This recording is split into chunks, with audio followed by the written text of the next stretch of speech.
আমার আপনার নবী জনাবে মুহাম্মদ রাসূলুল্লাহ সাল্লাল্লাহু আলাইহি ওয়াসাল্লাম দিবে কাবার কাছে আমার আপনার নবীকে নিয়ে গেলেন। আমার আপনার নবীকে হাতিমে কাবার কাছে নিয়ে যাওয়ার পরে আমার আপনার নবীকে বুকটাকে ফেরেছেন।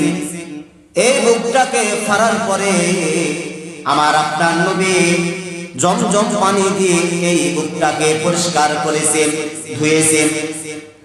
আমার আপনার নবী বর্ণনা করেন যে জিবরিল আমিন দুইটার ভিতরে একটা ছিল ঈমান, একটা ছিল হিকমত।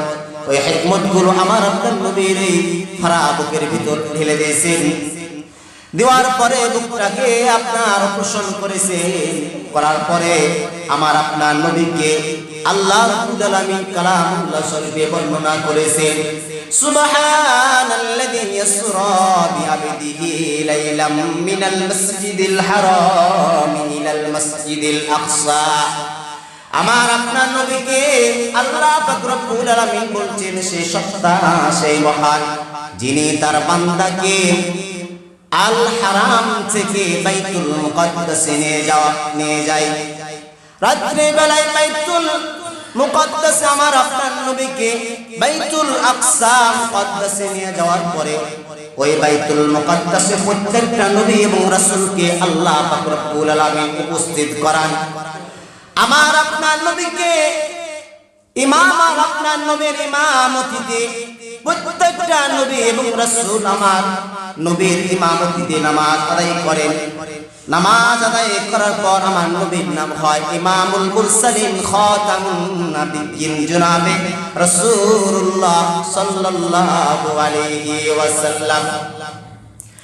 আমার আপনার নবী নামাজ শেষ করার পরে জিবরিল আমিন আমার আপনার নবীকে দুইটা পাত্র দিয়েছিলেন। একটা পাত্র দিয়েছিল দুধ, আর একটা অন্য পাত্র দিয়েছিল মদ। আমার আপনার নবী দুধের পাত্রটা গ্রহণ করেছে। তারপর জিবরিল আমিন বলতেছেন, আল্লাহর পয়গম্বর, আপনি উত্তম কাজ করেছেন, ভালো কাজ করেছেন। কারণ আপনি যদি ওই মদের পাত্রটা যদি আপনি হাতে নিতেন আল্লাহর পয়গম্বর, তাহলে আপনার প্রত্যেকটা উম্মত মদপুষ্ট হয়ে যেত।